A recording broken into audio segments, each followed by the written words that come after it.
Right there geezers, Jules here from FGS, home of the Future Game Show. And as Peak, which recently took the world by storm, is showing us, gaming with your mates, no matter how weird the activity, is and will always be the most pure form of fun this medium can give us. So it got me thinking, what other must-play experiences are there for you and your mates?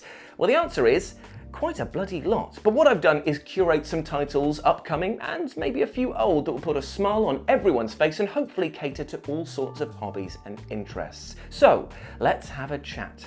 Because quite frankly, you and your friends need these games now. Number 8, the Mosquito Gang. Now I'm about to say something that will stimulate the feel-good receptors in the minds of old head gamers watching this video. Mr. Mosquito. Ooh.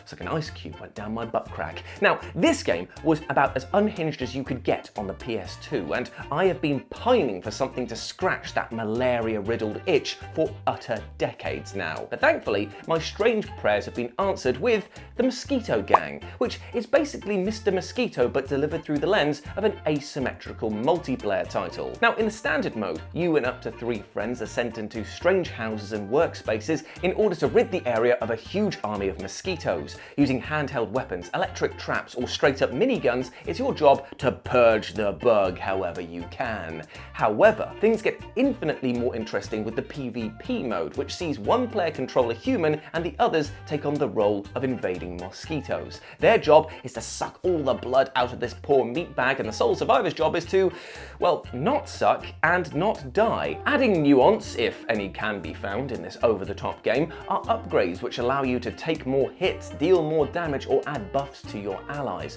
and all of which make for a chaotic experience with just enough depth that you'll want to play round after round. Plus, the Mosquito Gang's low price is sure to mean that even the cheapest of your mates won't break out in hives. Number 7, Cuffbust. If you finished the almighty No Way Out and thought to yourself, boy howdy, I sure do wish this game featured like 200% more betrayal and 500% more aliens, then you need to check out the upcoming kaleidoscope of chaos that is Cuffbust, a jailbreaking experience that is sure to turn some heads. Now, the premise here is that you and your other Jailian friends need to escape a prison with more guards than the UK would send to protect the last Greg sausage roll in existence. Trust me, it's a lot because that is a cultural icon.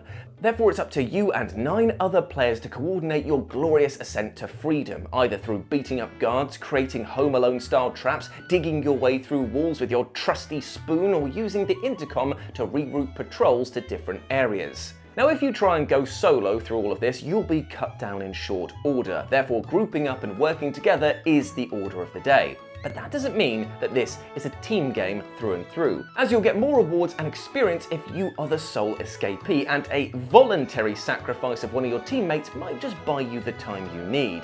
Therefore, Cuffbust becomes a game about watching backs until it becomes a prime time to start stabbing people in them. And with extra features like proximity chat and several ways to escape each level, it's sure to be a laugh riot, with actual riots thrown in on top. Cuffbust is looking to drop later this year and has regular playtests running at the time of recording, so check it out. Number 6, Wildgate. Now, back in the day when I was super into Hunt Showdown, one of the best facets of that experience, in my opinion, it was in how you could tackle the main objective in multiple ways, balancing all your gathered resources with your tactical nuance in order to take down enemies, or you could just do what me and my friends did, which was track one team who was completing all of the goals and just snipe them just before they cashed out right on the outskirts of the map. It was underhanded and it was delicious. So what if you were to take all of this glorious baggery and catapult it into space? Well, you have the basis of how Wildgate feels to play, because this is a sci-fi PvPvE experience in which you and your team of rogue aliens are sent out into the wastes of space in order to find valuable artifacts. Along the way, you'll hunt for resources to upgrade your ship in order to get you there faster or survive deadly space anomalies. And when I say hunt, what I really mean is launch raids on other players' ships in order to steal all of their equipment. Because at this point, the game then turns from a tense and tactical dogfight fight between ships and into an FPS brawl as you barrel through enemy ships to kill their crew and make off with all of their loot. Each operative has different skills and abilities, which elevates the combat over the rather one-note offerings that are found in other similar titles like Sea of Thieves. Plus, it means that there's always a new angle to try as you make a claim for the stars themselves. Upgrade your operative and your ship, and while you're at it, watch out for infestations of space vermin. Wildgate really is just that, a rather wild ride. Number 5. Haphazard Angel.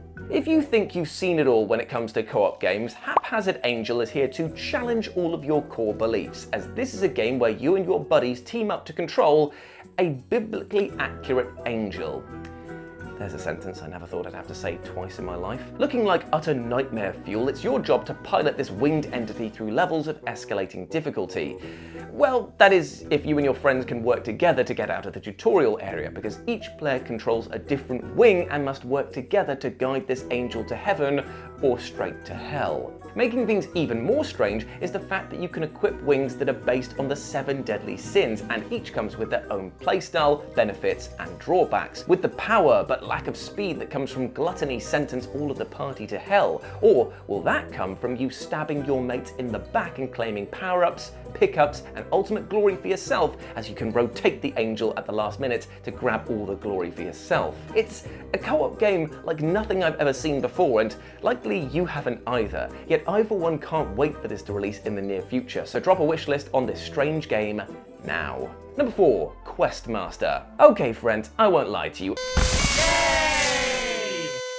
I absolutely positively love Questmaster, and yes, I know I've been banging on about it across a few of these videos over the last year, but trust me, this is both a nostalgic rush, a test of your creative skills, and just all in all, a really fun game. If you got a kick out of the likes of Mario Maker and love the old school adventure that is Link to the Past, then this is the game for you, as Questmaster lets you build your own Legend of Zelda inspired dungeons, and they're made from items that you collect in the overworld and from defeating enemies. Building fiendish puzzles and traps to overcome brings a childlike joy to the proceedings, and things are made all the better when you learn that this game can be played in co-op with up to 3 other friends, meaning that you can really ramp up the challenge to let your mates have it.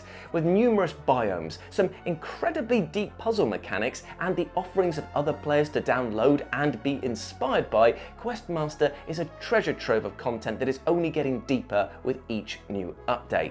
Plus, I mean, look at these graphics. How are you going to deny this game? It'd be like kicking the cutest dog around who's able to also grant you eternal happiness. And no, I'm not overselling this, you are. Number 3, Nuclear Nightmare. Now, as an ardent fan of John Carpenter's The Thing, the fact that we only have one video game based on that franchise has always seemed like a massive missed opportunity to me. And clearly the devs over at BG Productions thought the same, because they just said, what if we just made The Thing, but also turned it into an extraction shooter and also put in some of the best sound design going at the moment? Seriously, the audio in this game carries weight and then some, with horrifying screeches and howls that peel over the almost drowning chaos of heavy snowstorms.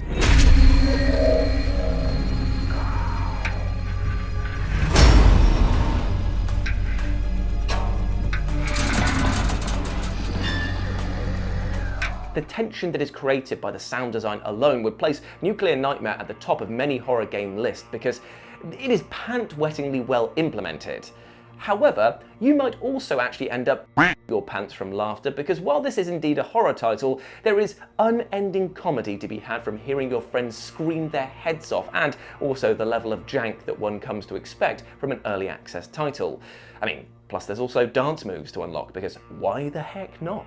Still, the idea of hunting around a seemingly abandoned research base and deep into the snowy wastes where visibility and trust levels are very low is brilliantly explored here, especially when the virus can only be cured once and there are very limited ways to do this. Plus, on the infected side of things, you can mutate and evolve into more powerful forms if left alone to your insidious plans. The maps are huge, and so is the community's love for this game, so do not sleep on Nuclear Nightmare. Not that you'll get much after playing, because trust me, some of this is terrifying. Number 2, Unrailed 2. Now I'd say that after seeing Nuclear Nightmare, we might all need to sit down and have a little cup of tea. Well, acting as a soul-soothing experience and a warming mug of excellent game design is Unrailed 2, the sequel to Unrailed. Gee, who saw that coming, right? In this cutesy looking title, it's down to you and your friends to guide a train along a track towards its goal or exit. The problem is, however, is that much like the train service here in the UK, there's been some significant cutbacks which include, in this case, the track itself. Therefore, you need to scout ahead, clear obstacles and lay down a route for your train to travel on, which is all the more tense when you realise the little train is chugging along very slowly towards its derailing doom. Making matters worse are the wild animals that roam the stages, which are each intent on stealing your supplies or damaging your train like utter little Plus, there's even boss battles for you to overcome as well. Now, if all of this sounds a bit too intense, you can also while away the hours in the game's creative mode, which allows players to build their own tracks and biomes before uploading them online for others to tackle. So, if you're looking for a chill game with decidedly unchill moments later down the line, Unrailed 2 is the game for you. And number 1, John Carpenter's Toxic Commando. Now when it comes to branded and licensed extraction shooters or survival titles, my brain does this little revulsion shiver, like somebody stepping over my grave, and I've also just managed to step on a rake Sideshow Bob style, mainly because I'm remembering how bad Metal Gear Survive was, or just Resident Evil Resistance in general. But despite prior warnings, I really want to believe what John Carpenter's Toxic Commando is bringing to the table. And that's for 2 reasons. The first being that John Carpenter himself has had a ton of input in the game's design and gameplay flow, and secondly, because quite frankly, this game sounds like it's going to be absolute carnage in the best ways possible. Now spearheading this fresh take on this old IP is Focus Entertainment, who previously brought World War Z and Space Marine 2 to great success thanks to their tight gameplay design and wonderful execution of their horde mechanic. And the unwashed and fleshy masses are definitely back once more, because this has a tweaked and refined system that allows for hundreds upon hundreds of enemies on screen at once. Now thankfully, you'll be able to leave all of these mutants far behind you as you and your friends are able to pilot different vehicles in order to traverse the wastelands. Now each vehicle can be upgraded with scavenged parts, and each presents a new bonus for the group, such as an ambulance that provides passive healing while travelling. Now the aim of Toxic Commando is to take down the amazingly named Sludge God, which will throw waves upon waves of mutants your way, as well as specialist enemies, environmental challenges, and of course, huge action set pieces for you to overcome. Now be warned, this is going to be a challenging game, and things like the mutants being able to attack from all angles rather than from more trope-like choke points is going to demand all you have from you and your team. But then again, buckets of gore and bullets mean that this will be a laugh riot regardless of who's dying. So yeah, it's one that's immediately been added to my wish list, and after speaking to Tim Willits, who is actually designing the game, like spearheading it all, I wanted it even more. You can check out that interview that we did when it featured in our Gamescom showcase. And there we go, my friends. Those were games that you and your friends need, like right now. Unfortunately, you're gonna have to wait for some of them, but hopefully you'll at least have found a few more games to add to your wish list. Don't say I don't do anything for you, my friends. I try and bring you gaming experiences every single week, my friends. Big love to you. And also, if you want to chat to me on the social medias, on the meantime, you can go over here where I'm at RetroJ with a 0, obviously, on Instagram and Blue Sky. And you can follow my lovely editor Mark, who is here over on his social medias as well. But before I go, I just want to say one thing. Even though today we spoke a lot about games that you and your friends need to be playing, let's just make sure that your friends and you know this one thing. You're a massive ledge, and you deserve the best, my friend. You deserve love, happiness, and success. We all do as human beings, so treat yourself well, treat your friends well, and treat your strangers and neighbors well too, because it's the only way that we're gonna get through this crazy thing called life, and that is together by being nice, okay? So, as always, I've been Jules, you have been awesome. Never forget that. I'll speak to you soon. Bye.